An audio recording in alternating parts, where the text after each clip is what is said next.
The cold of the Appalachian earth is a specific kind of cruel. It doesn't just chill your skin, it seeps into your marrow, settling deep into the cracks of broken bones. I lay there at the bottom of the ravine, the jagged rocks pressing into my shattered ribs.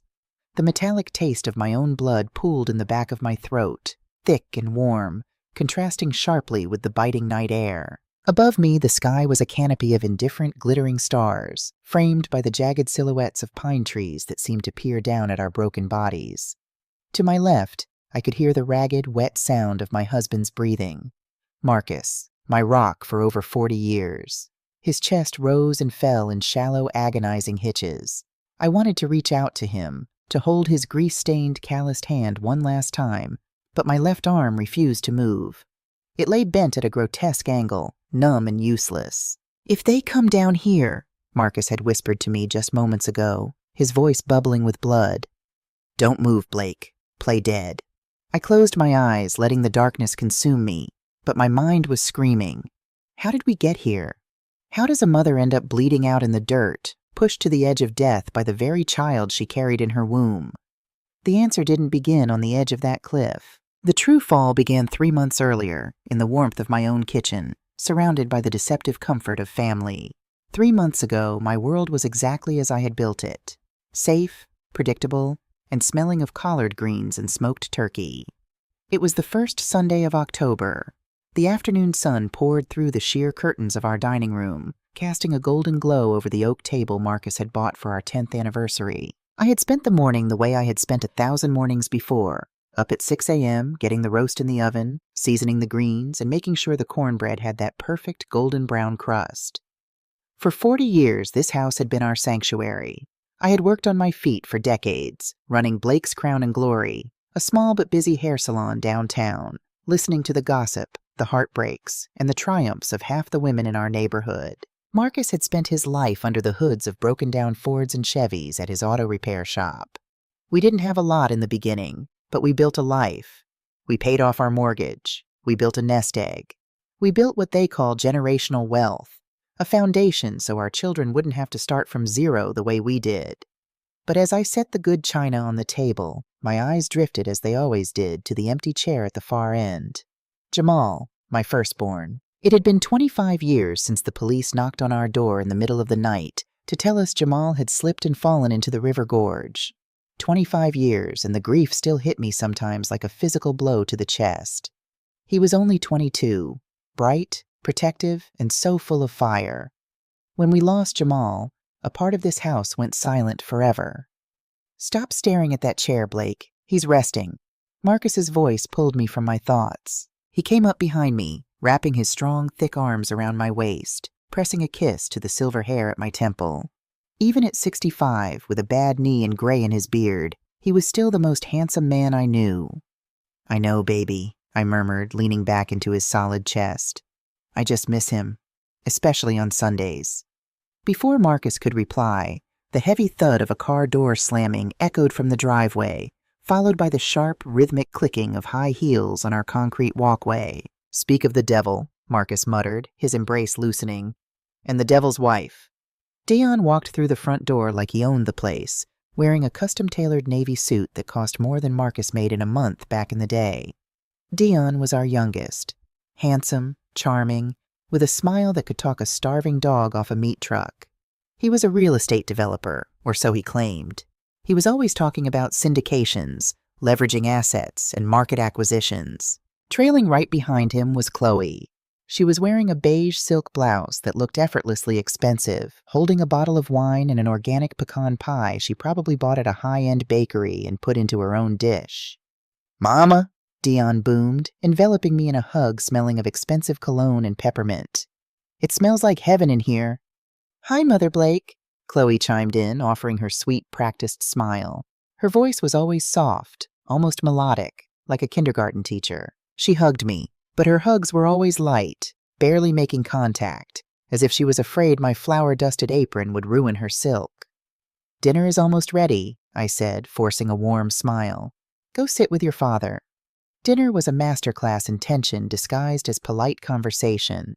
Dion talked incessantly about his new projects, dropping financial buzzwords while barely touching the food I'd spent hours preparing. Chloe nodded along, occasionally reaching over to pat Dion's arm, the picture of the supportive, adoring wife. But I noticed the little things. I noticed how Dion's eyes nervously darted to his buzzing phone every few minutes. I noticed how Chloe's gaze lingered on our antique china cabinet, evaluating it not with admiration, but with calculation. "So, Mama," Dion said, wiping his mouth with a linen napkin, "have you and Dad thought any more about what we discussed last month? About the estate planning?" Marcus set his fork down, the clink of metal against porcelain sounding unnervingly loud. "We told you, Dion. We're fine. The house is paid off. The pensions are steady. We don't need to complicate things." Chloe leaned forward, her eyes wide with a perfectly manufactured look of innocent concern. "Oh, Dad, Marcus, it's not about complicating things. It's about protecting you. The economy is so unstable. We just want to make sure the legacy you two worked so hard for is safe. You know, generational wealth." There it was. That phrase, generational wealth. They used it like a battering ram, disguised as a shield. "We appreciate the concern," I said, keeping my voice even. "But our legacy is right here, and it's safe." Dion exchanged a swift, imperceptible look with Chloe. A look I wouldn't understand until much, much later. "Of course, Mama, whatever you say." It started small, so small that I thought it was just the inevitable cruelty of aging. 2 weeks after that Sunday dinner, Chloe started dropping by the house unexpectedly. She said she wanted to spend more time with her favorite mother-in-law, bringing me herbal teas and magazines. At first it was nice. I had always wanted a daughter, and maybe, I thought, I had been too harsh on her. Then the keys disappeared. I always kept my car keys on the brass hook by the front door. It was a habit of 30 years. One Tuesday morning I was getting ready to drive to the grocery store and the hook was empty. I searched the kitchen counter, the living room table, even inside my purse. Nothing. "Looking for these, Mother Blake?" Chloe's soft voice made me jump. She was standing in the doorway of the kitchen, holding my keys. "Where did you find those?" I asked, relieved but confused. "In the refrigerator," she said, her head tilting to the side in a display of profound, sorrowful pity. "Next to the milk. Are you feeling okay today? You've seemed a little scattered lately." "The refrigerator?" I stared at the keys. "I didn't put them in the refrigerator. Why would I do that?" Chloe stepped closer, gently placing her cool hand over mine. "It's okay. It happens to the best of us as we get older. My grandmother started doing things like this right before her diagnosis. You just have to be careful." The word diagnosis hung in the air, heavy and terrifying. Alzheimer's, dementia, the thieves of the mind. I snatched the keys from her, my heart pounding. "I just misplaced them. It's nothing." But it wasn't nothing, because 3 days later, it happened again. I was in the living room reading a book when the smoke alarm shrieked. I rushed into the kitchen to find a dry frying pan sitting on a high flame, smoking heavily. Marcus ran in from his backyard, grabbing a towel and tossing the pan into the sink. "Blake, what were you cooking? You left the burner on high," Marcus shouted over the blaring alarm. "I wasn't cooking anything," I yelled back, my hands trembling. "I haven't been in the kitchen for 2 hours." Just then, Chloe walked through the back door. She had been sitting on the patio sipping lemonade. "Oh my God, what happened?" she gasped, fanning the smoke. "Blake left the stove on," Marcus said, his voice laced with a worry I hated hearing. He looked at me, his brow furrowed. "Honey, you have to be careful. You could have burned the house down." "Marcus, I swear to God, I did not turn that stove on." My voice cracked. I felt like a child desperately trying to defend myself against a crime I didn't commit. Chloe moved to Marcus's side, placing a comforting hand on his shoulder. "Dad, Marcus, please don't yell at her. She didn't do it on purpose. Memory slips can be so frightening for the person experiencing them. We just need to keep a closer eye on her." I looked at Chloe. Her face was a mask of angelic sympathy, but in her eyes there was a cold, calculating gleam. A shiver ran down my spine. I hadn't lost my mind. She turned the stove on. She put the keys in the fridge. She was trying to make me, and more importantly Marcus, believe I was losing my mind. By November, the seeds Chloe planted had begun to sprout. Marcus, usually my fierce defender, started hovering. He wouldn't let me drive at night. He started double-checking the locks in the stove. He didn't mean to hurt me. He was terrified. He loved me so much that the thought of my mind deteriorating was breaking his heart. Dion and Chloe capitalized on this fear masterfully. They called a family meeting on a rainy Thursday evening. They brought thick manila folders and laid them out on our coffee table like weapons of war. "Dad, Mom," Dion began, leaning forward, his hands clasped tightly together. "We need to have a hard conversation. We love you both too much to ignore what's happening." "What's happening is that I am perfectly fine," I stated, sitting up straight, refusing to let them see my hands shaking.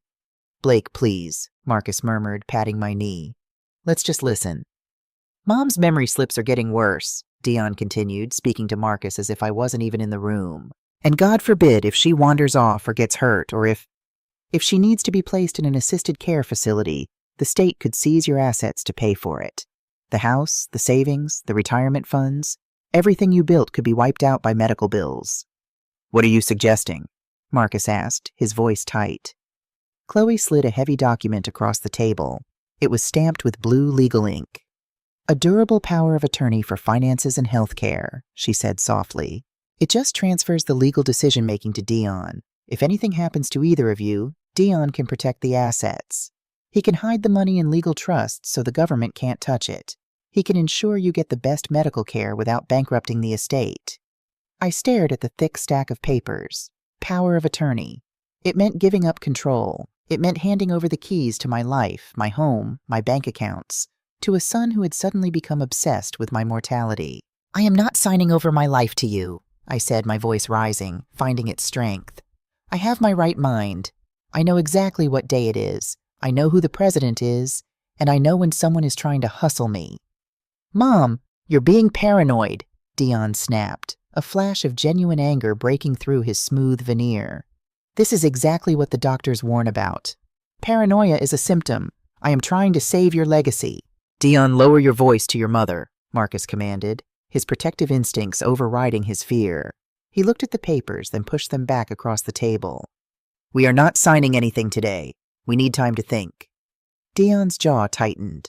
For a fraction of a second, I saw a look in his eyes that terrified me. It was cold, dark, and utterly devoid of love. It was a look I had only seen once before, 25 years ago, on the night Jamal died. "Fine," Dion said curtly, standing up and smoothing his expensive suit. "But don't say I didn't try to protect you when the state comes to take your home." Chloe gathered the folders, offering a tight, tragic smile. "We're just trying to love you, Mother Blake. Sometimes love means making the hard choices." When they left, the house felt colder. Marcus held me that night, burying his face in my neck. "Are we being stubborn, Blake?" he whispered into the dark. "What if he's right? What if you get sick and I can't take care of you, and we lose it all?" "I am not sick, Marcus," I whispered back, staring at the ceiling. "I swear to you on Jamal's grave, I am not sick. Something else is going on." The truth, when it finally revealed itself, did not come with a loud crash. It came in the quiet, suffocating silence of Dion's home office. 2 weeks after the disastrous family meeting, Thanksgiving was approaching. Despite the tension, my mother's heart couldn't bear the thought of a fractured family during the holidays. I decided to make peace. I baked a sweet potato pie, Dion's childhood favorite, and drove to their upscale suburban home to surprise them. Their cars were in the driveway, but no one answered the doorbell. I knew the code to the garage keypad. Dion had given it to me months ago for emergencies. Punching in the numbers, I let myself in. "Dion, Chloe," I called out. The house was dead silent. I set the pie on their pristine marble kitchen island. I figured they might be walking their dog or out in the neighborhood. I decided to leave a quick note on the counter so I wouldn't startle them when they returned. Looking for a pen, I wandered into Dion's home office. It was a room designed to intimidate. Dark mahogany desk, leather chairs, walls lined with framed real estate certificates. I opened the top drawer of his desk. No pen. I checked the second drawer. Instead of a pen, my eyes landed on a bright red thick folder. The label on the tab made my breath hitch in my throat. It read, "Blake and Marcus, accelerated asset by liquidation, Sean." My hands trembled as I pulled the folder from the drawer and opened it on the desk. My heart hammered against my ribs like a trapped bird. Inside were bank statements, our bank statements, copies of our mortgage payoff, estimates of our home's current market value from 3 different real estate agencies. Dion had been secretly appraising our house. But that wasn't what made the blood freeze in my veins. Beneath the appraisals was a legal document bearing the letterhead of a major life insurance conglomerate. I scanned the dense legal text, my eyes snagging on bolded words. Joint Survivor Term Life Policy. Benefit amount, $1 million. $1 million. I flipped to the second page. The primary beneficiaries were listed as Dion and Chloe. I flipped to the signature page. There at the bottom was Marcus's signature. It was a sloppy, hurried scrawl, but it was undoubtedly his. My heart sank. Had Marcus gone behind my back? Had Dion convinced him? But then I looked at the line above it. My signature, Blake Evangeline Hayes. Except it wasn't my signature. The B was looped incorrectly. The slant of the letters was too sharp, too precise. It was Chloe's handwriting, trying desperately to mimic mine. They had forged my signature to take out a massive life insurance policy on us. A wave of dizziness hit me. I gripped the edge of the mahogany desk to keep my legs from buckling. I forced myself to read the fine print, the little addendums attached to the back of the policy. One paragraph was highlighted in yellow marker. Accidental death and dismemberment, AD&D. Writer, in the event of fatal injury caused by an unforeseen accident, for example, vehicular collision, accidental fall, drowning, the payout benefit will be subject to a 1.5 times multiplier. Expedited payout within 30 days of coroner's report. Accidental fall. A ringing sound started in my ears, drowning out the ambient noise of the house. The pieces of the puzzle slammed together with sickening violence. The missing keys, the stove left on, the constant insidious whispers about my failing memory and Alzheimer's, the aggressive push for the power of attorney. They didn't want the power of attorney to protect our assets from the government. They wanted it so that when we died, no one could legally question the transfer of our wealth. They wanted a medical record established, a narrative that Blake was losing her mind, becoming clumsy, becoming a danger to herself. If a confused, dementia-riddled old woman accidentally wandered too close to the stairs, or drove her car into a ditch, or suffered an accidental fall, who would question it? They didn't want our house to keep us safe. They wanted us dead. Suddenly, I heard the heavy clunk of the front door opening down the hall. "I'm telling you, the loan sharks are giving us until the end of the month." Dion's voice echoed through the house, tight with panic and rage. "If we don't have a minimum of 200 grand, they're taking the house, Chloe. We are bankrupt." "Keep your voice down," Chloe hissed back. "We have a plan. The anniversary trip is next weekend. The mountains. It's perfectly natural. We just need to make sure the old man brings her near the ridge. With her condition, an accident is practically expected." I stood frozen in the office, the $1 million forgery still in my hand. The sweet potato pie sat cooling in the kitchen. My son, the boy I had rocked to sleep, the boy I had bled for, the boy whose scraped knees I had kissed, was standing 50 feet away, actively plotting my murder to pay off his debts. A cold, terrifying clarity washed over me. The fear evaporated, replaced by a maternal fury so deep, so ancient, it felt like fire in my veins. I carefully closed the red folder and slipped it back exactly where I found it. I didn't make a sound. I didn't confront them. I slipped out the side door of the office, out through the back gate, and walked all the way home. Dion and Chloe thought they were playing a game of chess with a confused, weak old woman. They thought I was a fragile piece to be knocked off the board. But they forgot one crucial thing. They forgot where Dion got his ruthless blood from. I wasn't just a mother. I was a survivor. And I was going to teach my son a final, fatal lesson about generational wealth. Here is Act 2 of Bloodline Betrayal, continuing the story with intense psychological dread, deliberate pacing, and the visceral, bone-crushing reality of the physical climax. The walk back from Dion's house was a blur. I don't remember feeling my feet hit the pavement. I only remember the roaring in my ears and the suffocating weight of the secret I now carried. When I finally pushed open our front door, the scent of the sweet potato pie I had left cooling in my own kitchen earlier that day seemed mocking. Marcus was sitting in his worn leather recliner, his reading glasses perched on the bridge of his nose, watching a baseball game. He looked up, his face breaking into that easy, warm smile I had loved for 4 decades. "There's my girl," he said, pausing the TV. "How are the kids?"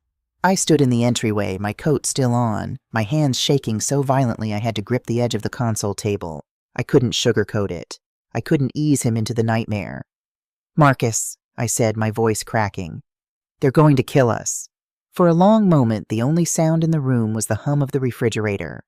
Marcus took off his glasses, his smile faltering into a look of profound confusion. "Blake, honey, what are you talking about? Who is going to kill us?" I walked over, knelt by his chair, and told him everything. I told him about the forged signature on the $1 million life insurance policy. I told him about the accidental death clause. I repeated, word for word, the chilling conversation I had overheard between our youngest son and his wife regarding their massive debts to loan sharks and their plan for our anniversary trip. Marcus's reaction was a terrifying thing to witness. First came the denial, strong and immediate. No, Blake, you must have misunderstood. Dion can be greedy. He can be a fool with money, but he is not a murderer. He's our son. I taught that boy how to ride a bike. I taught him how to shave. He wouldn't. Marcus, I saw the paper. I saw my signature, traced by that snake he married. I grabbed his rough hands, tears finally spilling hot down my cheeks. They have been planting the seeds for months, making me look crazy, making you doubt me, so that when we fall off a mountain next weekend, everyone will just nod their heads and say, "Oh, poor Blake, her mind was gone. It was a tragic accident." I watched the denial in his eyes slowly fracture, replaced by a devastating, hollow realization. Marcus was a mechanic. He understood how systems worked, how one broken part could destroy the whole engine. He traced the timeline of Dion and Chloe's behavior over the last few months, connecting the dots I had just laid out for him. When the truth finally settled in his chest, a single tear escaped his eye, getting lost in his gray beard. Then the heartbreak hardened into something else, something cold and metallic. "We go to the police," Marcus stated, his voice a low rumble. "Right now." "With what?" I countered desperately. "A piece of paper they can claim I signed and forgot about? A conversation I have no recording of? Chloe has spent the last 2 months telling everyone in our neighborhood that I have early-onset Alzheimer's. The police will look at me, look at my rich, well-dressed son, and they will tell us to go home." Marcus stood up, pacing the living room, his heavy boots thudding against the hardwood. "So what do we do? Sit here and wait to be slaughtered like cattle?" "No," I said, rising to my feet. The maternal fury from earlier flared back to life, steady and hot. "We accept their invitation. We go on the trip, and we catch them in the act." 3 days later, the phone rang. It was Dion. I put it on speaker so Marcus could hear. "Mama, I have a surprise for you and Dad." Dion's voice dripped with artificial sweetness. "For your 40th anniversary next weekend, Chloe and I booked a beautiful cabin up in the Appalachians. We want to take you on a nice, easy hike. Fresh air, family time, and some gorgeous autumn views. We insist." Marcus and I locked eyes across the kitchen island. My stomach turned, but I forced my voice to sound delighted. "Oh, Dion, that sounds wonderful. We would love that." The trap was set. Now we had to prepare our own. Marcus spent the next 3 days turning his practical mind toward survival. He didn't trust the police to believe an old woman's word, but he trusted technology. He bought a new high-capacity SD card for the dash cam in his Ford F-150. More importantly, he downloaded a secure, hidden voice recording app on his smartphone. "It's linked directly to a cloud drive," Marcus explained the night before we left, showing me the screen. "The moment I hit this button, it starts recording. Even if the phone is destroyed, even if it's thrown in a river, the audio is automatically uploaded to the internet every 60 seconds. I've already shared the drive access with my lawyer." He took his heavy, fleece-lined Carhartt jacket and carefully cut a small slit in the inner breast pocket, sliding the phone inside so it would sit flush against his ribs, undetectable but perfectly positioned to pick up audio. We didn't sleep that night. We lay in bed, holding hands in the dark, mourning the son who was still alive, and bracing for the monsters we were about to face. Saturday morning was bitterly cold. The drive to the Appalachian Trailhead in North Carolina took 4 hours. I rode in the passenger seat of Marcus's truck, watching the colorful autumn leaves blur past the window. Dion and Chloe drove ahead of us in their sleek black SUV. When we arrived at the designated parking area, a gravel lot surrounded by towering ancient pines, Marcus pulled his truck in backward. He deliberately positioned it so the front windshield and the hidden dash cam were pointed directly at the entrance of the trail. He left the camera running. "Ready, Mother Blake?" Chloe chirped, stepping out of their SUV. She was dressed like she was in a catalog for outdoor gear, wearing pristine hiking boots and a tailored windbreaker. She had a heavy, professional-looking camera slung around her neck. I want to get so many pictures today, memories we can keep forever. Dion came around to the back of the SUV, pulling out 2 walking sticks. He handed one to Marcus and one to me. Here you go, just for stability. The trail is easy, but there are a few rocky spots. I took the stick, feeling the polished wood. He was arming us to make it look authentic, to make it look like we tried to be careful before the tragedy. Thanks, son, Marcus said, his voice completely devoid of emotion. Before we stepped onto the dirt path, I saw Marcus reach his hand inside his jacket, pressing his thumb against his ribs. The cloud recording was live. The forest was eerily quiet, save for the crunch of dry leaves under our boots and the distant rush of a mountain stream. The air smelled of pine needles and damp earth. Chloe walked a few paces ahead, occasionally stopping to snap pictures of the trees, the sky, and us. "Smile, you two," she called out, aiming the lens. We forced smiles that didn't reach our eyes. She was documenting the timeline, proving to the insurance investigators that we were happy and healthy right up until the end. Dion walked slightly behind us, ostensibly to keep an eye on us. Every time I felt his shadow fall over my shoulder, the hairs on the back of my neck stood up. After about 40 minutes of a gentle incline, the main trail began to curve to the left, but Dion stopped. "Hey, let's go this way." Dion pointed to a narrow, unmarked deer path that veered sharply to the right, cutting through thick brush. "I read online that there's a spectacular overlook just through here. It's totally secluded." "I don't know, Dion," Marcus said, playing his part. "The ground looks pretty uneven." "It's just a few yards, Dad. Trust me," Dion insisted, his voice taking on a hard, impatient edge that he quickly tried to mask with a chuckle. "I wouldn't take you anywhere dangerous." We followed him. We had to. We needed the hard evidence. The brush cleared and the ground suddenly gave way to a steep, treacherous ridge. It wasn't a sheer cliff like you see in the movies. It was a violent, jagged slope, dropping about 20 feet down into a ravine filled with sharp boulders, thick, unforgiving tree trunks, and thorny underbrush. A fall from here wouldn't mean floating into a bottomless pit. It meant bouncing off solid granite and breaking every bone in your body on the way down. For 2 people in their 60s, a 20-foot fall onto rocks was a death sentence. "Wow, look at that view," Chloe sighed, stepping close to the edge with her camera. "Dad Marcus, Mother Blake, come stand right here, with your backs to the valley. The lighting is perfect." She pointed to a patch of loose gravel exactly 2 feet from the drop-off. My heart hammered against my ribs. The moment was here. Marcus and I stepped onto the gravel. I looked at Dion. The charming, handsome mask he wore for the world was gone. His eyes were flat, dead, and entirely focused on my chest. He was looking at me the way a butcher looks at a side of beef. "I'm sorry, Mama," Dion said softly. His voice was completely devoid of remorse. "You understand, right? It's about the legacy. It's about protecting the family's future." "You mean your future, Dion," Marcus growled, his voice rumbling like thunder. "You mean paying off the loan sharks because you gambled away everything you had." Dion froze, his eyes widening in sudden panic. Chloe lowered her camera, her sweet facade cracking into an expression of sheer terror. "How?" Dion stammered, taking a step forward. "You think we're stupid?" I shouted, stepping away from the edge. "You think I didn't see the $1 million policy, Chloe? Your forgery is as pathetic as your fake smile." "Shut them up!" Chloe shrieked, all pretense gone. Her face contorted into something ugly and feral. "Dion, do it! If they leave this mountain, we go to prison." Dion lunged. He didn't aim for me. He aimed for Marcus, realizing my husband was the bigger threat. Dion threw his entire body weight forward, his hands extended, aiming to shove Marcus backward over the ridge. But Marcus had been a mechanic for 40 years. His reflexes were built on catching falling engine blocks and dodging snapping fan belts. As Dion's hands made contact with Marcus's chest, Marcus didn't step back. He stepped in. Marcus grabbed Dion by the lapels of his expensive windbreaker, twisting his body and using Dion's own momentum against him. "You are no son of mine!" Marcus roared, spinning Dion toward the edge. For a split second, I thought Marcus was going to throw him down the ravine. But Dion was younger, fueled by pure, unadulterated panic. As his boots slipped on the loose gravel, Dion flailed wildly.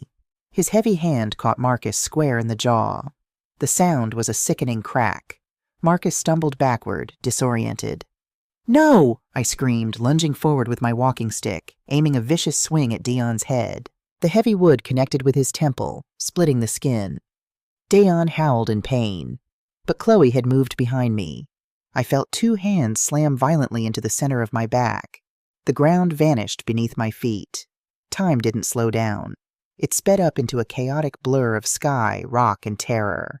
I fell backward into the open air. "Blake!" Marcus screamed.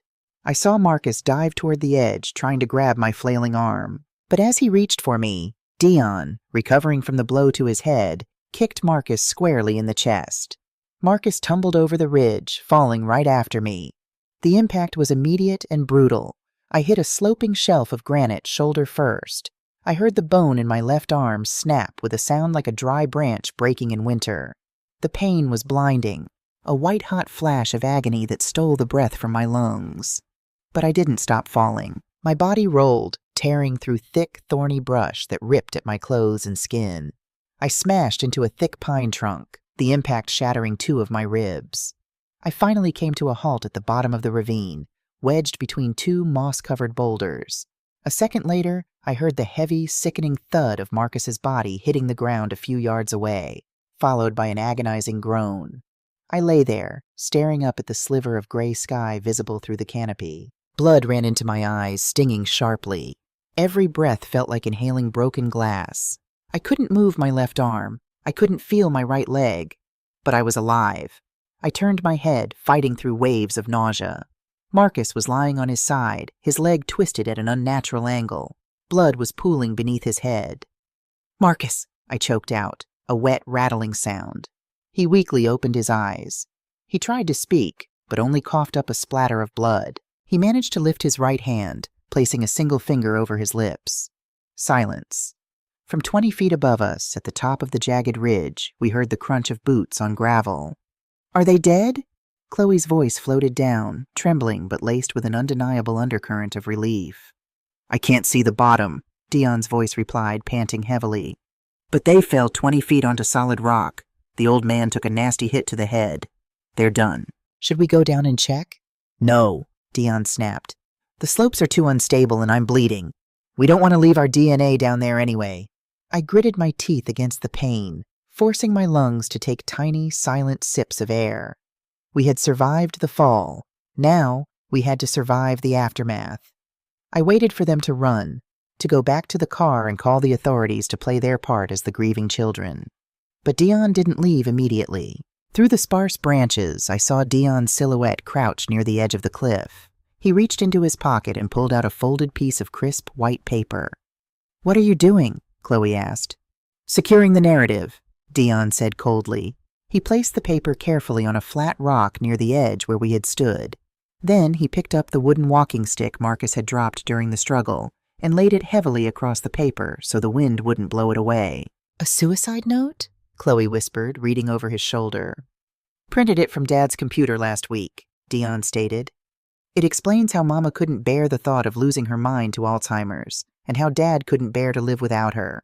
They walked off the edge together. It's romantic, really. The police will eat it up. It explains why there was a struggle at the edge. Maybe she hesitated, and he pulled her.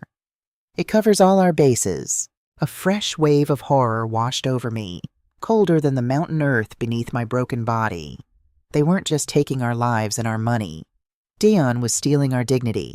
He was erasing 40 years of a beautiful marriage, 40 years of strength and resilience, and rewriting our legacy as a tragic, pathetic surrender. He was going to make the world believe Marcus murdered me out of pity and then killed himself. "Come on," Dion said, his voice fading as he stepped away from the ledge. "Let's go find a ranger station. Try to look like you've been crying." The crunch of their boots slowly faded into the distance, leaving only the sound of the wind winding through the Appalachian pines. I lay in the dirt, broken, bleeding, and freezing. But as the silence settled over the ravine, Marcus's hand slowly crept across the jagged rocks, finding mine. His grip was weak, trembling with agony, but his fingers squeezed mine with a fierce, unbreakable resolve. Underneath his bloody fleece jacket, pressed tightly against his ribs, his phone had recorded every single word. The trap had snapped shut, But Dion and Chloe didn't realize they were the ones caught inside it. Time ceases to exist when your body is broken. There are no minutes or hours at the bottom of a ravine, only the agonizing space between one shallow breath and the next. The Appalachian night descended with a brutal, suffocating cold. The temperature dropped rapidly, turning the damp mountain air into a freezing shroud. Every time I inhaled, it felt like jagged shards of ice were scraping against the inside of my lungs. My broken left arm had swollen to twice its size, throbbing with a sickening rhythmic heat that contrasted with the freezing mud beneath me. But my pain was nothing compared to my fear for Marcus. He had slipped into unconsciousness shortly after Dion and Chloe walked away. His breathing had become a terrifying wet rattle. I managed to drag my good hand through the dirt, inching my fingers forward until I could touch the rough fabric of his Carhartt jacket. "Marcus," I whispered, the sound barely escaping my lips. "Marcus, stay with me. Don't you leave me here." He didn't move. The blood from the gash on his head had pooled and begun to congeal in the freezing air, matting his gray beard. I kept my hand pressed against his side, focusing all my fading energy on the faint, erratic rise and fall of his chest. Inside his jacket pocket, the phone was still warm, a tiny electronic heartbeat recording our suffering. I don't know how long we lay there in the pitch black. The silence of the forest was absolute, broken only by the occasional rustle of unseen wildlife and the wind howling through the upper canopy of the pines. I was teetering on the edge of a deep, dark void, my mind desperately trying to pull me into the merciful oblivion of shock. But then I heard it. The crunch of heavy boots on the gravel trail, 20 feet above us. Adrenaline, cold and sharp, shot through my veins, temporarily overriding the agonizing pain in my ribs. I froze, my eyes wide open in the dark, staring up at the jagged black silhouette of the cliff edge against the starlit sky. A bright beam of white light sliced through the darkness, sweeping across the treetops before pointing downward into the ravine. The flashlight's beam bounced off the granite walls, illuminating the thorny brush and the mossy boulders. "I told you this is a bad idea," Chloe's voice hissed from above, carrying perfectly down the rock face. The ravine acted like a giant acoustic funnel, amplifying their whispers into clear, terrifying echoes. "Shut up and hold the light steady," Dion snapped. "I just need to be sure. If they survived the fall, they could crawl to the main trail by morning."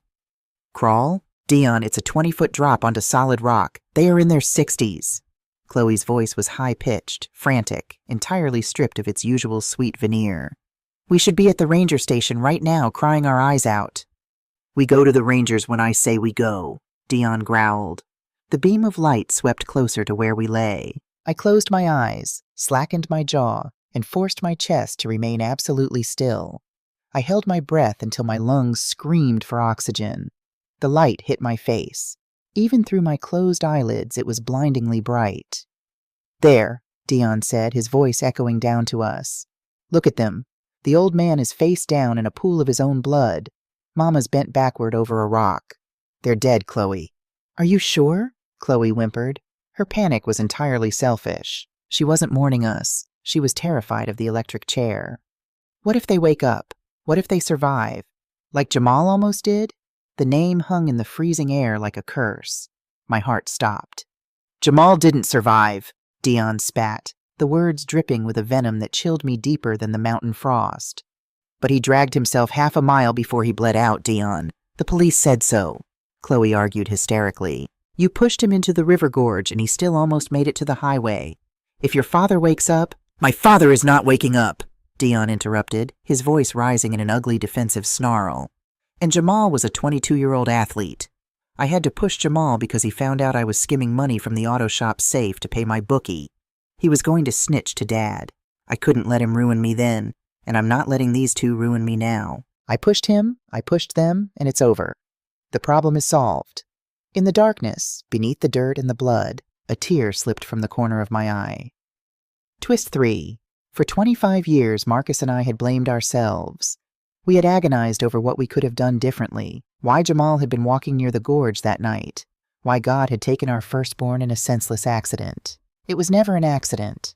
My youngest son had murdered his older brother for money, and he had just confessed to it, screaming his guilt into the silent night, completely unaware that his father's jacket pocket held an open microphone, syncing every damning syllable directly to a secure cloud server. "Now," Dion said, his voice regaining its cold, authoritative composure. "Shine the light on the suicide note. Make sure it's secure under the walking stick.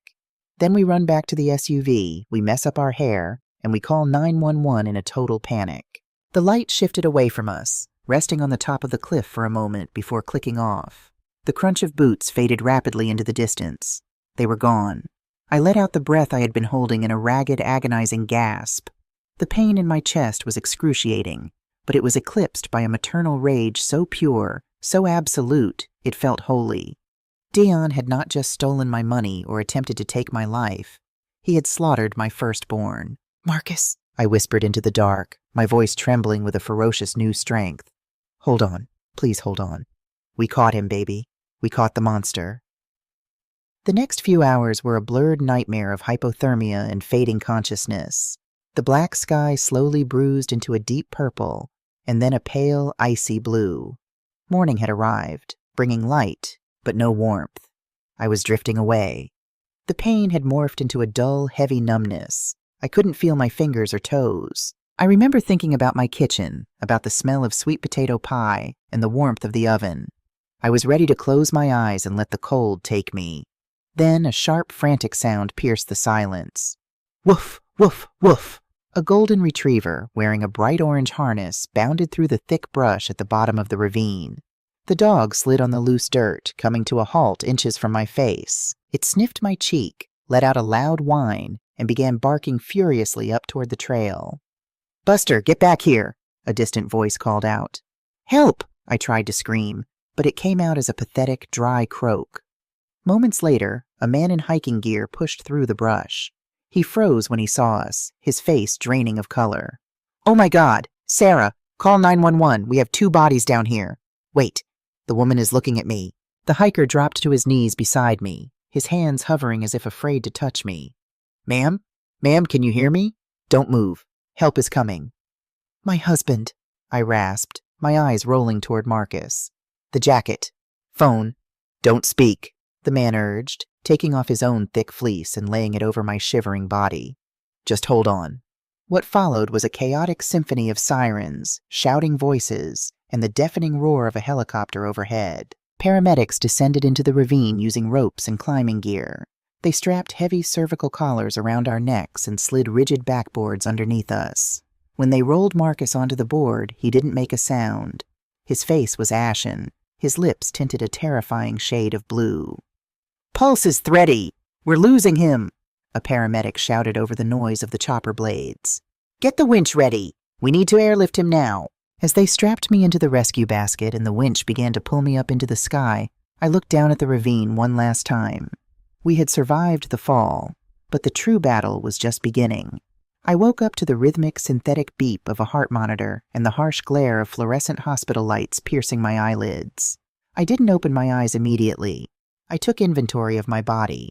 My left arm was encased in a heavy cast. My chest was tightly bound, burning with every shallow breath.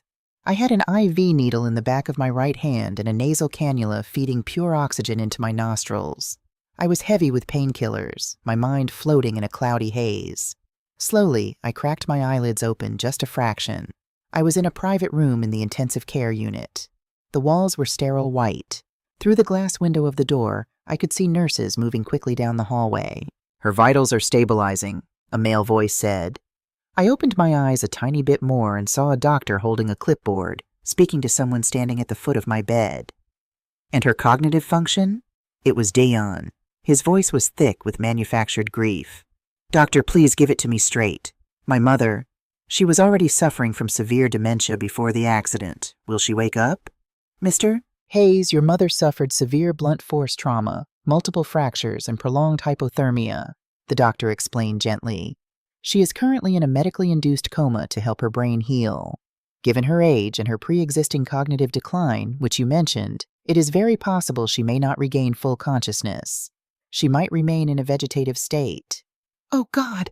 Chloe sobbed loudly, burying her face in Dion's shoulder. "This is a tragedy, a complete tragedy." "And my father?"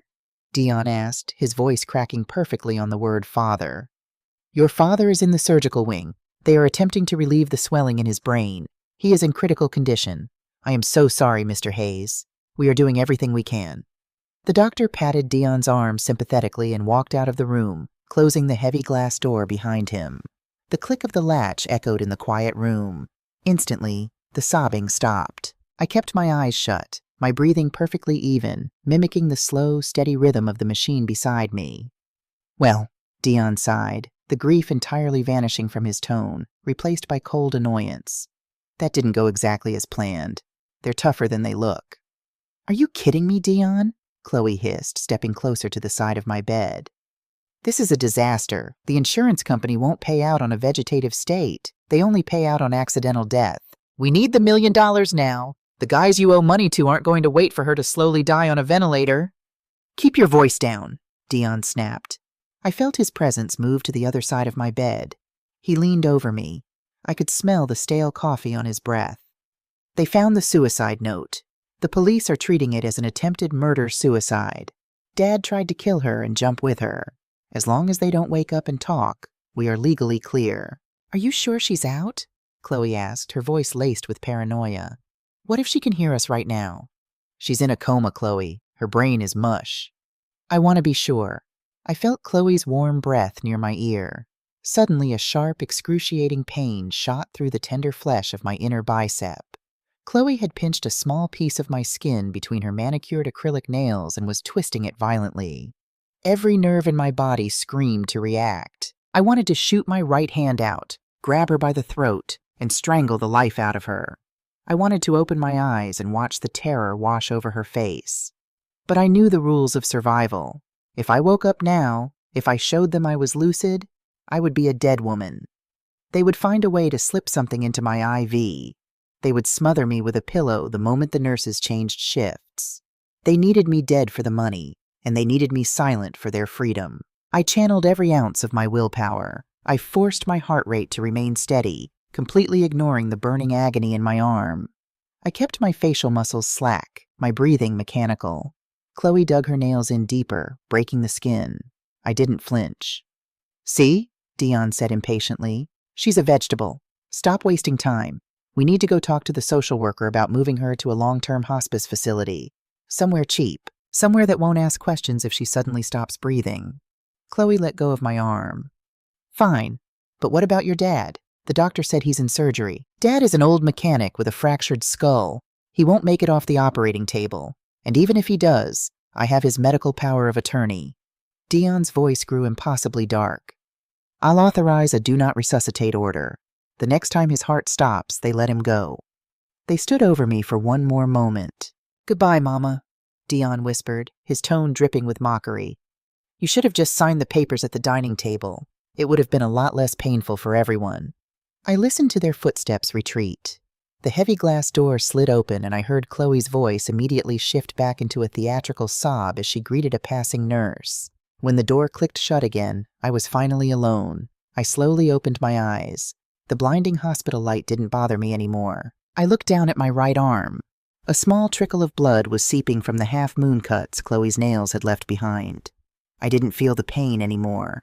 I only felt the cold, hard steel of resolve forming in my chest. Dion thought he had won. He thought he had successfully disposed of his parents, secured his alibi, and paved the way to $1 million payout. He thought the silence of his victims was guaranteed. He didn't know that Marcus's phone was currently sitting in an evidence bag at the local police precinct, quietly harboring a cloud-synced confession to 2 murders. And he didn't know that the woman lying in this bed was not a helpless victim of dementia. I was a mother who had just found out who murdered her firstborn son. I closed my eyes again, sinking back into the darkness, but this time it wasn't out of fear. It was out of strategy. I would play their game of silence. I would lie perfectly still in the shadows. And when the time was right, I was going to tear their entire world apart.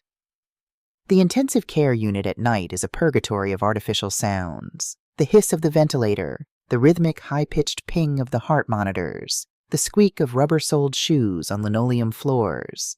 It is a place where time is measured not by clocks, but by the slow drip of intravenous bags. For 2 days I existed in this sterile purgatory, trapped inside the prison of my own broken body. I played the part of the vegetable flawlessly. When the doctors shined penlights into my eyes, I kept my gaze unfocused, staring blankly past them. When they tested my reflexes, I let my limbs hang like dead weight. It was an excruciating performance. My shattered ribs screamed with every mechanical breath the machine forced into my lungs. My fractured arm throbbed relentlessly, but the physical agony was a mere backdrop to the psychological torture of waiting, wondering if Marcus was still alive in the surgical wing upstairs. Dion and Chloe visited exactly twice a day. They performed for the nursing staff, shedding crocodile tears and asking repetitive, tragic questions about my poor, degraded brain. I learned to tune out their voices, focusing instead on the singular burning coal of vengeance glowing in my chest. But I couldn't lie there forever. I needed an ally. I needed a way to reach the outside world without alerting the two predators pacing the hallways. My salvation came in the form of an older, night shift nurse named Evelyn. Evelyn was a robust African-American woman in her late 50s, with kind, tired eyes and hands that moved with a practiced, maternal gentleness. Unlike the younger nurses who treated me like a fragile, broken object, Evelyn treated me like a person. When she came in to bathe me or change my dressings, she talked to me. "I know it's dark in there, honey," Evelyn murmured softly on the third night, gently wiping my face with a warm washcloth. Her voice carried the familiar, comforting cadence of a church choir director. "But you just keep fighting. Your husband made it out of surgery today. He's a tough old bird. You need to be tough too." Marcus was alive. The relief that washed over me was so profound it almost broke my facade. A tear, unbidden and traitorous, slipped from the corner of my eye and rolled down my temple. Evelyn paused. She gently wiped the tear away with her thumb. "I see you, Blake," she whispered. "I know you're in there." This was it. It was now or never.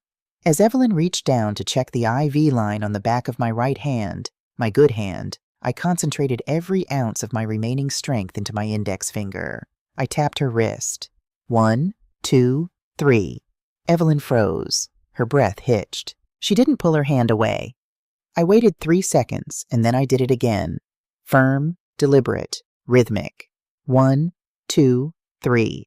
Evelyn leaned down, her face inches from mine. Her eyes were wide, scanning my slack features. "Sweet Jesus," she breathed, her voice barely a whisper. "Blake, if you can hear me, and if you did that on purpose, do it again." Twice. I tapped her wrist. 1, 2. Evelyn let out a shaky breath, her eyes welling with tears. "You're awake. Praise God you're awake." She immediately reached for the call button to summon the doctor. I panicked. I grabbed her wrist, gripping it as hard as my weakened muscles would allow. I couldn't let the doctors know. If it went into my chart, Dion would find out. I tapped her hand frantically, then moved my finger in a rapid slicing motion side to side against her skin. "No," Evelyn stopped. She was a woman who had seen decades of human tragedy, domestic violence, and dark family secrets playing out in hospital rooms. Her intuition was razor sharp. She looked at my desperate grip, then looked over her shoulder at the heavy glass door. "You're hiding," Evelyn whispered, her eyes narrowing with sudden, horrifying comprehension. "You're pretending to be asleep. From who? From your son?" I tapped once. "Yes." "Did he do this to you?" "Yes." "Are you in danger if he knows you're awake?"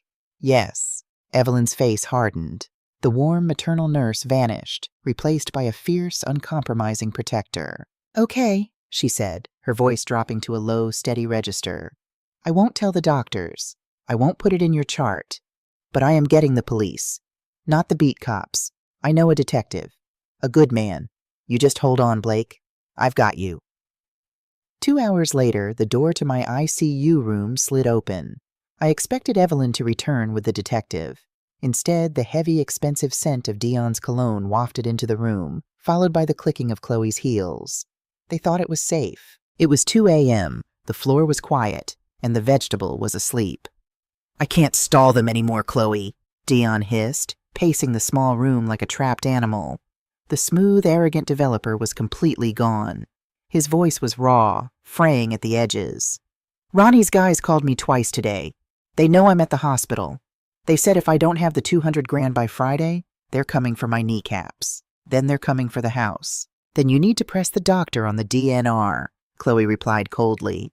She was standing at the foot of my bed, flipping through a magazine she had picked up in the waiting room. If your dad dies, the estate goes into probate, but we can borrow against the house immediately with your power of attorney. The doctor won't sign off on a DNR while he's showing signs of brain activity. Dion rubbed his face in frustration. And even if Dad dies, the life insurance policy doesn't trigger unless both of them are gone. It's a joint survivor policy. We need her dead, Chloe. Tonight. My blood ran cold. The monitor next to my bed beeped slightly faster. I forced myself to take a long, slow breath, calming my heart rate before the machine triggered an alarm. Are you insane? Chloe snapped, tossing the magazine on a chair. You can't just smother her with a pillow in the ICU. There are cameras in the hallway. Evelyn, that nosy night nurse, is always hovering around. If you get caught, we lose everything. Then what do you suggest? Dion demanded, stepping closer to her. I'm a dead man walking, Chloe. I suggest you go down to the cafeteria, get a coffee, and calm down, she said, her voice dropping to a terrifyingly calm maternal tone. Let me handle the doctors in the morning. I'll play the grieving daughter-in-law. I'll convince them that keeping her on life support is cruel. But right now you need to get your head straight before you do something stupid. Dion let out a heavy, defeated sigh. Fine. Give me 20 minutes. He walked out, the door sliding shut behind him. I lay there, expecting Chloe to follow him or sit in silence. Instead, I heard the faint rustle of her digging into her designer purse. She pulled out a phone, not her usual iPhone, but the distinct plastic click of a cheap burner phone. She walked over to this corner of the room, turning her back to the door, assuming I was completely deaf to the world. She dialed a number and waited. It's me, Chloe whispered into the phone. Her voice had dropped its sweet, high pitch. It was flat, businesslike, and deadly. Is the offer still on the table? A pause as she listened. He's panicking, Chloe continued, glancing over her shoulder at my lifeless form. He's going to make a mistake and drag me down with him. I can't let that happen. The insurance policy is set up. If he has an unfortunate encounter with your guys before the end of the week, I become the sole beneficiary of the estate and the widow. You get your $200,000 plus a $50,000 bonus for taking out the trash. I felt a physical jolt go through my body. Twist 4. Dion thought he was the mastermind. He thought he was the predator. But he was just a pawn. Chloe had never intended to share the wealth. She had pushed Dion to murder his parents, knowing that the pressure from the loan sharks would make him desperate and sloppy. Now that the dirty work was done, or so she thought, she was actively contracting a hit on her own husband.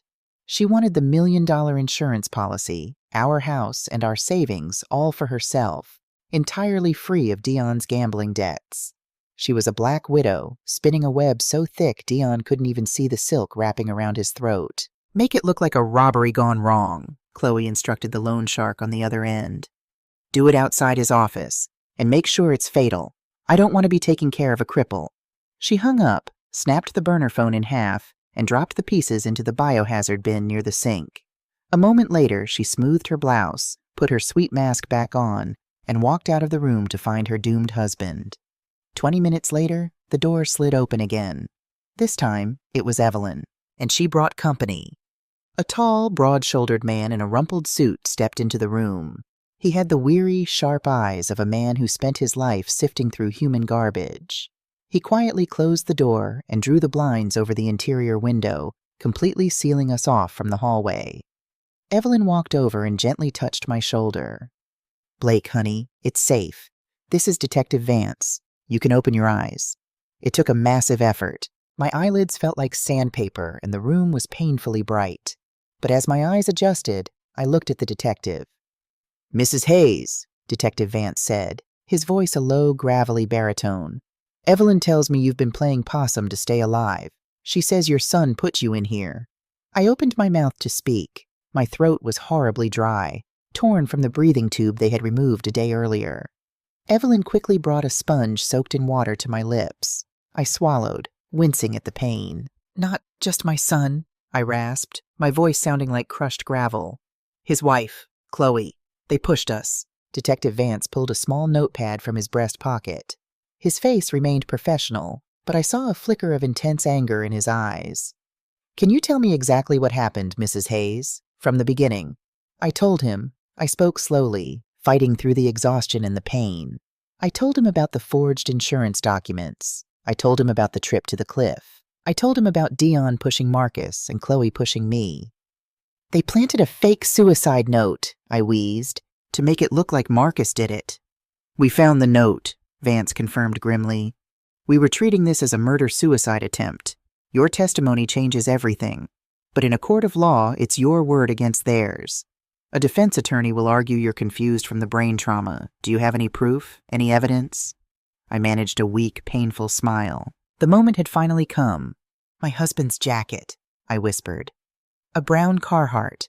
Was he wearing it when they brought him in? Yes. It was bagged in evidence at the scene, covered in blood. Inside the left breast pocket, he cut a hole in the lining. There's a phone. He recorded the whole thing. Detective Vance stopped writing. He stared at me, the gravity of what I had just said sinking in. A recording? Of the fall? Of the fall, I confirmed, my voice gaining a fraction of its strength fueled by pure adrenaline. And of them talking at the bottom of the ravine. Dion confessed.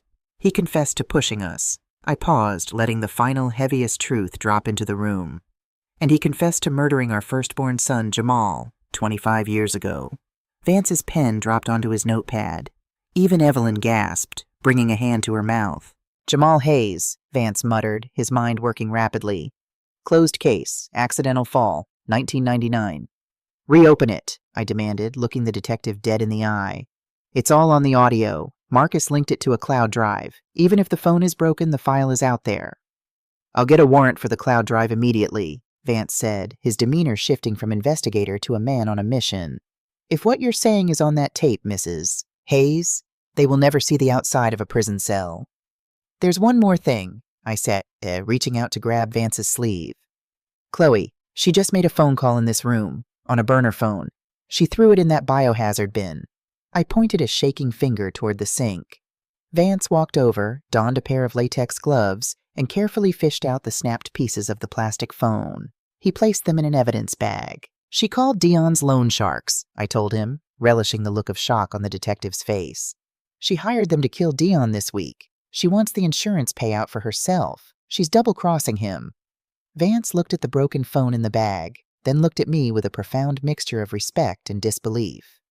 Your daughter-in-law is a piece of work, Mrs. Hayes. She's a monster, I corrected him. But she made a mistake. She left me alive. Vance nodded slowly. Here is what we're going to do. You keep playing the coma patient. Do not let them know you are awake. I am going to put a plainclothes officer outside your door, posing as hospital security. We are going to pull that cloud audio, and we are going to pull the cell tower pings for this burner phone. When do you arrest them? Evelyn asked, her protective instincts flaring. I don't want them anywhere near her.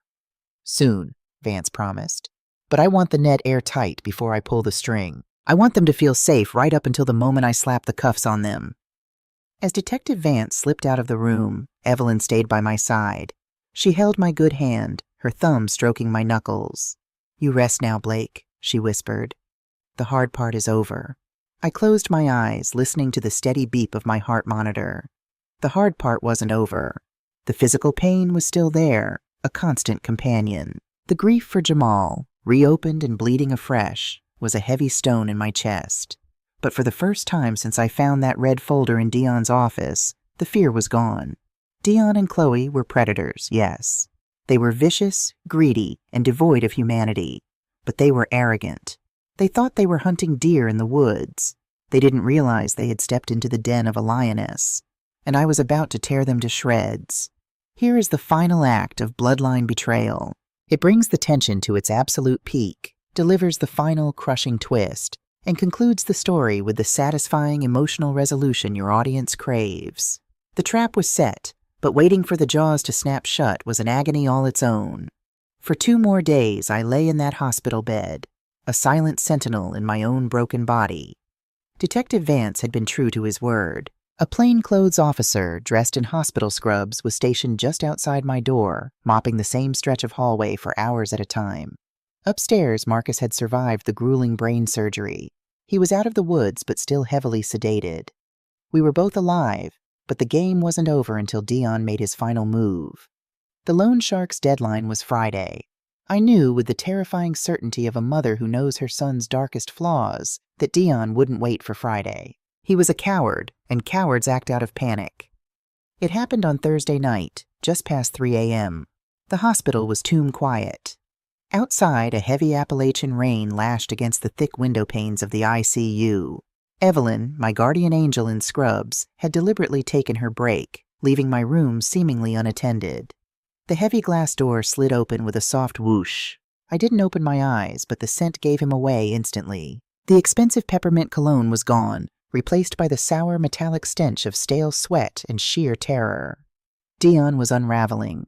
He moved into the room with heavy, uneven footsteps. He didn't come to the side of the bed to hold my hand or whisper fake condolences. He went straight to the head of the bed, right where the complex array of life support monitors and IV pumps stood. "I'm sorry, Mama," Dion whispered. His voice was a frantic, ragged hiss, completely stripped of its usual smooth arrogance. "I didn't want it to be like this. But you're not waking up anyway. And if I don't get that money by tomorrow, Ronnie's guys are going to kill me. They know where Chloe sleeps. I have to protect my family." The hypocrisy of his words almost made me laugh. Protect his family. He was standing over the mother who gave him life, preparing to end hers, to pay for his own greed. I heard the crinkle of plastic. He was fumbling with something in his pocket. Through my eyelashes, I saw the glint of a small, pre-filled medical syringe. He must have stolen it from a supply cart down the hall. An air bubble. A massive dose of stolen insulin. Potassium. It didn't matter what was in it. Pushed directly into my central line, it would stop my already weakened heart in seconds. "It'll be quick," Dion muttered, his hands shaking so violently he dropped the plastic cap on the floor. "Just go to sleep, Mama. Go be with Jamal." The mention of Jamal's name ignited a fire in my blood that burned away the pain, the exhaustion, and the fear. Dion reached for the port on my IV line. His cold, trembling fingers brushed against my skin. I didn't wait another second. My right hand shot up from the bedsheets. My fingers, fueled by 40 years of maternal love and pure, unadulterated rage, clamped around Dion's wrist like a steel vice. Dion gasped, a pathetic, strangled sound of absolute horror. He tried to yank his arm back, but my grip held fast. I opened my eyes. I didn't look at him like a confused, dying old woman. I looked at him like a judge staring down a condemned man. "Jamal didn't go to sleep, Dion," I rasped, my voice tearing through my raw throat, loud and steady. "You pushed him." Dion's face drained of all color. His eyes bulged, darting wildly around the room as his brain desperately tried to process the impossible reality in front of him. The vegetable was awake. The vegetable knew everything. "Mama," he stammered, his knees buckling slightly. You're... Suddenly, the fluorescent lights of the hospital room blazed to life, blindingly bright. The door to the private bathroom burst open. Detective Vance stepped out, his service weapon drawn and pointed directly at Dion's chest. The hospital door slid open simultaneously, and 2 uniformed police officers rushed in, tackling Dion against the wall before he could even process the command to freeze. The syringe clattered harmlessly to the linoleum floor. "Dion Hayes!" Detective Vance's voice boomed over the chaos, cold and authoritative. "You are under arrest for the attempted murders of Blake and Marcus Hayes, and for the first-degree murder of Jamal Hayes." No, wait, she's crazy!" Dion screamed as the officers wrenched his arms behind his back, the metallic click of handcuffs echoing sharply in the room. "I didn't do anything. She's got dementia." "Save it," Vance sneered, pulling out his smartphone. He tapped the screen. The room filled with the crystal-clear audio recording from Marcus's hidden phone, captured at the bottom of the ravine. I had to push Jamal because he found out I was skimming money from the auto shop's safe. I pushed him, I pushed them, and it's over. The problem is solved. Dion stopped struggling. The fight completely drained out of him, leaving behind a hollow, pathetic shell. He stared at me, his eyes wide with the realization that his own arrogance had dug his grave. Just then, Chloe burst into the room. She had been waiting in the hallway, acting as the lookout. Seeing the police, she immediately defaulted to her rehearsed role. "Oh my God, what is happening?" Chloe shrieked, clutching her chest, her eyes darting frantically. She looked at Dion in cuffs, then at me, sitting up in bed. "Dion, what did you try to do to her? I told you we should just trust the doctors. Officers, I had no idea. He just told me he wanted to say goodbye. Cut the act, Chloe, I interrupted, my voice cutting through her theatrical sobbing like a knife. Detective Vance turned to her, pulling a small plastic evidence bag from his jacket pocket. Inside were the snapped pieces of her burner phone. Chloe Hayes, Vance said, his eyes narrowing with deep disgust. We pulled the tower pings and the call logs from this device. Ronnie's associates were very cooperative once we brought them in an hour ago. Turns out they didn't want to go down for conspiracy to commit murder. Chloe's fake tears vanished instantly. Her jaw dropped. You are also under arrest, Vance continued, motioning for the officers to grab her, for conspiracy to commit murder, not just of your in-laws, but for attempting to hire a hitman to kill your husband. Dion whipped his head around, staring at his wife in pure shock. What? You tried to have me killed? You were a liability, Dion, Chloe spat, her angelic mask shattering completely, revealing the ugly, venomous snake underneath. She fought against the cops, her heels slipping on the floor. You're a broke, pathetic loser. I wasn't going down for your sloppy mistakes. Get them out of my sight, I commanded, turning my face away from them. As the police dragged my youngest son and his treacherous wife out of the ICU, their screams of betrayal and mutual hatred echoing down the sterile hallway, Evelyn walked back into the room. She stood by my bed, placing a warm hand on my shoulder. I looked down at the empty doorway. My family was shattered, but the poison was finally gone. The wheels of justice turned slowly, but when they finally arrive, they grind with absolute certainty. It took 8 months for the trial to begin. 8 months of intense physical therapy. Marcus had a permanent limp and required a cane, while I had a steel plate in my arm and an ache in my ribs that flared up when it rained. But our minds were sharper than ever. The courtroom in downtown Atlanta was packed. The media had caught wind of the Appalachian Cliff betrayal, and the gallery was full of reporters eager to document the fall of the wealthy real estate developer and his socialite wife. Dion and Chloe sat at the defense tables, separated by their respective lawyers. They looked awful. The county jail had stripped away Dion's expensive suits and Chloe's silk blouses, replacing them with identical, humiliating orange jumpsuits. Chloe's hair was a mess. Dion looked aged, haunted, and hollow. Their defense strategy was as pathetic as it was predictable. They couldn't deny the audio recording, so Dion's high-priced lawyer tried to argue for a reduced sentence. He painted Dion as a tragic figure, a son driven to temporary insanity by extreme financial duress and the terrifying threats of violent loan sharks. Chloe's lawyer blamed Dion entirely, claiming Chloe suffered from battered woman syndrome and was coerced into the plot out of fear for her own life. It was insulting. On the 4th day of the trial, I was called to the stand. I wore my best Sunday suit, a deep burgundy, and walked to the witness box with my head held high. I placed my hand on the Bible, swore to tell the truth, and sat down. The prosecutor led me through the timeline.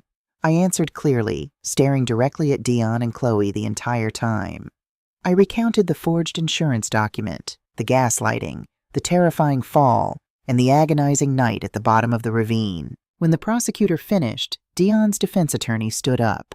He was a slick man who thought he could intimidate an old woman. Mrs. Hayes, the lawyer began, his tone condescendingly gentle. My client made a horrific, unforgivable mistake, but can you not acknowledge that he was under immense pressure? He was facing bankruptcy. He was trying to protect the generational wealth that you and your husband built out of a misguided sense of desperation? I looked at the lawyer, then shifted my gaze to Dion. He was looking down at his hands, refusing to meet my eyes. Generational wealth, I repeated the phrase, letting it echo in the silent courtroom. My son loved that phrase. He used it to justify forging my signature. He used it to justify pushing his father off a cliff. He used it to justify murdering his brother 25 years ago. I paused, sitting up straighter. I reached into my purse, which the bailiff had allowed me to bring to the stand, and pulled out a certified, stamped legal document.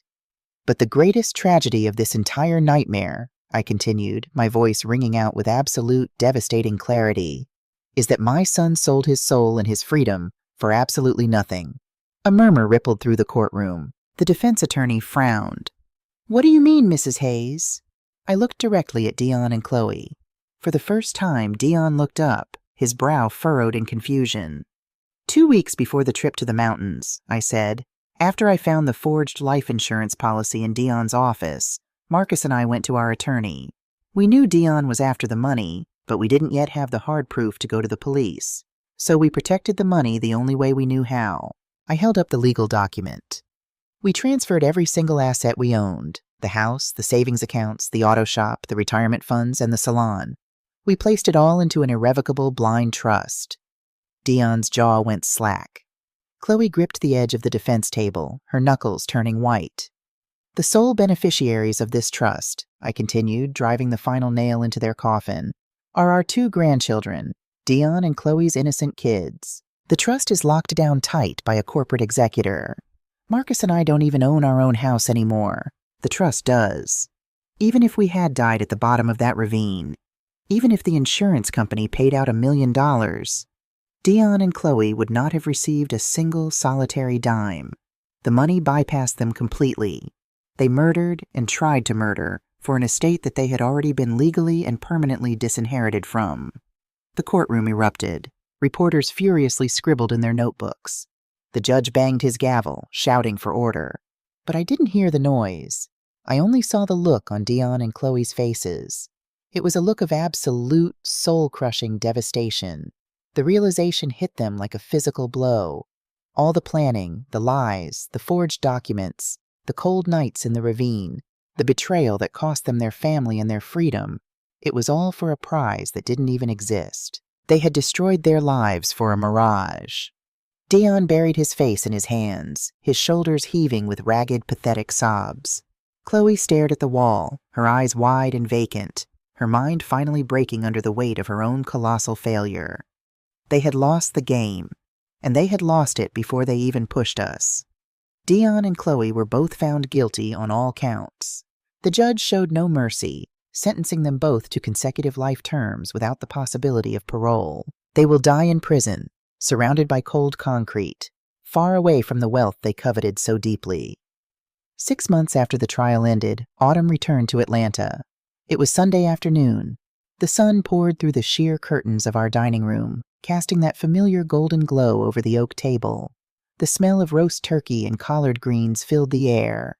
Marcus was sitting at the head of the table. His wheelchair was parked neatly beside him, and his cane rested against the wall, but his eyes were bright, and his laughter filled the room once again. Sitting next to him were our grandchildren, a 7-year-old boy and a 9-year-old girl. After the arrests, Marcus and I immediately filed for and were granted full permanent custody. We were raising them now. We were breaking the cycle. We were going to teach them the true meaning of family, of hard work, and of love that isn't tied to bank accounts or inheritances.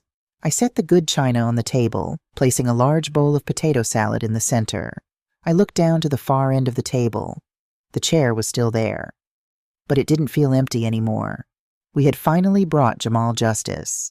His spirit was no longer a ghost of an unsolved tragedy. It was a memory we could hold with honor and peace. "All right, everybody," Marcus called out, clapping his hands together. "Hold hands. Let's bless this food."